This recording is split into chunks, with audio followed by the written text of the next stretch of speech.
नमस्कार, आप देख रहे हैं न्यूज मंच और मैं हूं विशाल वैभव। अभी जो है हमारे साथ बीजेपी के वरिष्ठ नेता सह प्रवक्ता विनोद शर्मा हैं। हम इनसे बात करते हैं चूँकि 7वें चरण का वोटिंग के लिए जो चुनाव प्रचार है वो समाप्त हो चुका है और कल जो है वोटिंग होना है। ऐसे में क्या कुछ कहना है बीजेपी के वरिष्ठ नेता विनोद शर्मा का?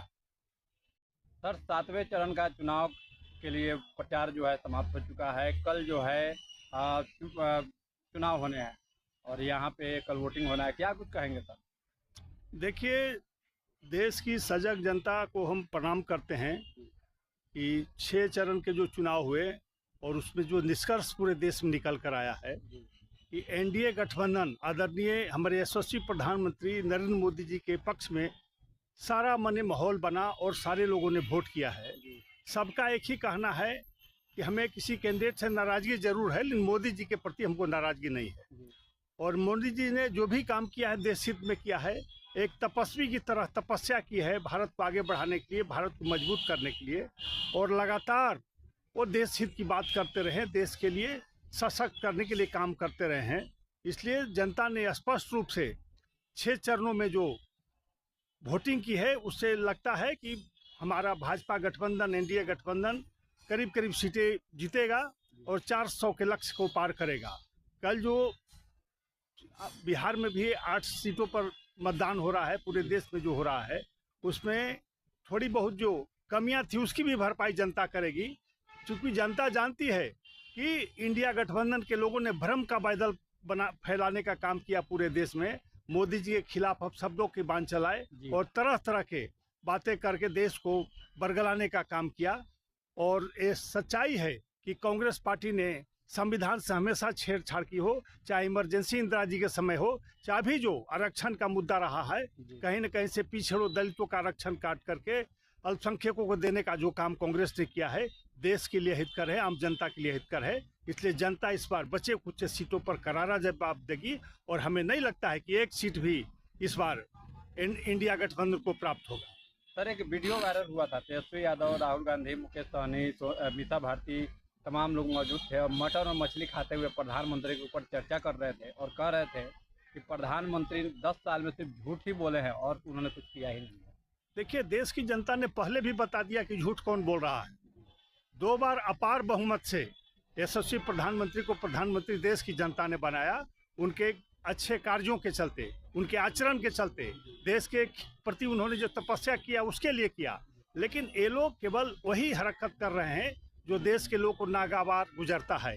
ये सर्जिकल स्ट्राइक पर सबूत मांगने वाले लोग हैं, देश का हित करने वाले लोग हैं, टुकड़े टुकड़े गैंग को पनाह देने वाले लोग हैं। तो ये लोग देश की जनता को नहीं ठग सकते हैं, क्योंकि ये लोग जानते हैं कि आज राहुल गांधी की क्या स्थिति हो गई है। क्षेत्रीय पार्टी के राष्ट्रीय अध्यक्ष लालू प्रसाद के घर पर आकर मीट बनाते हैं सावन में। तेजस्वी यादव गरीबों को चिढ़ाते हैं कि देखो मैं हेलीकॉप्टर पर चढ़कर मछली खाता हूँ। गरीबों की चिंता उनको नहीं है कि गरीब कैसे जिंदा रहेंगे, गरीब कैसे खाना खाएंगे। तो तला हुआ मछली जो सबसे महंगा मछली है वो हेलीकॉप्टर पर खा रहे हैं। गरीब जनता को उससे क्या मतलब है? गरीब जनता को तो रोजी रोटी चाहिए, भरपेट भोजन चाहिए, जिसको देने का काम आदरणीय नरेंद्र मोदी जी ने किया है। हर 80 करोड़ जनता को आज राशन देने का काम कर रहे हैं, सबको रोजगार देने का काम कर रहे हैं, देश को विकास करने का काम कर रहे हैं। तो देश की जनता पूरी तरह से यह आशावान है कि आने वाले दिनों में नरेंद्र मोदी फिर से तीसरी बार प्रधानमंत्री बनेंगे और देश उसी गति से आगे बढ़ेगा। हाँ सर, प्रधानमंत्री साधना पे गए हुए हैं और इसको लेके विपक्ष हल्ला मचाए हुए है। देखिए, प्रधानमंत्री को आस्था है जनता में और जानते हैं कि जनता ने हमें पूरी तरह से फिर विश्वास व्यक्त किया है, हमको आशीर्वाद दिया है। तो स्वाभाविक है, साधना में वो आज कोई नया नहीं, वो राजनीति में आने के पहले से साधना करते रहे हैं और उसी के बल पर आज इतनी ऊंचाई तक गए हैं। सनातन धर्म में उन्हें विश्वास है, सनातन धर्म की रक्षा करने में उन्हें विश्वास है। राम मंदिर बना करके उन्होंने दिखा दिया, जब 500 वर्षों की लड़ाई थी उसको खत्म करके राम मंदिर बनाया। उस पर भी इनको भी आपत्ति थी। इंडिया गठबंधन के लोग अभी तक पूजा करने नहीं गए हैं कि अल्पसंख्यक वोट उनसे नाराज हो जाएंगे। तो समझिए, जिसको अपने धर्म के प्रति आस्था नहीं हो, जो सनातन धर्म का अपमान करता हो, वैसे लोगों को सर पर एक कांग्रेस और इंडिया गठबंधन बैठाती है, तो देश की जनता वैसे लोगों पर कैसे विश्वास करेगी?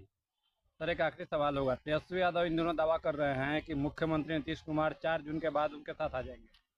देखिए, सपना देख रहे हैं तेजस्वी यादव जी, आदरणीय मुख्यमंत्री नीतीश कुमार जी ने स्पष्ट कर दिया है कि भ्रष्टाचारियों को मैंने 2 बार मौका दे दिया, ये लोग सुधरे नहीं, लूट में शामिल हो जाते हैं। इसलिए अब इनको तीसरी बार लूट का अवसर नहीं देंगे, राज का हित करने का अवसर नहीं देंगे। इसलिए सपना उनको मुबारक हो, सपना देखते रहें। लेकिन ये सच्चाई है कि जनता उनकी नियति को जान गई है कि ये लोग किसी को नहीं बकस सकते हैं, अपने जाति धर्म के लोग को भी बकसते हैं, से मौका आने पर जमीन लिखवा देते हैं नौकरी देने के नाम पर। तो वैसे लोग अब सपना ही देखने का काम करेंगे, हकीकत में नहीं आ पाएंगे। कल के सर वोटिंग को लेकर पटना की जनता को क्या संदेश देंगे? देखिए, हम लोगों ने बार बार आग्रह किया है, हमारे आदरणीय प्रधानमंत्री से लेकर हमारे सारे नेताओं ने, हमारे राष्ट्रीय अध्यक्ष नड्डा साहब ने, कि हर नागरिक को राष्ट्र हित में मतदान करना चाहिए और बढ़ चढ़कर मतदान करना चाहिए। आसपास के लोगों को भी प्रेरित करना चाहिए। कितनी भी गर्मी पड़े, आप उस पर आकर के अपना मतदान करें, देश को मजबूती दें और देश के विकास में अपना सहयोग करें। धन्यवाद सर।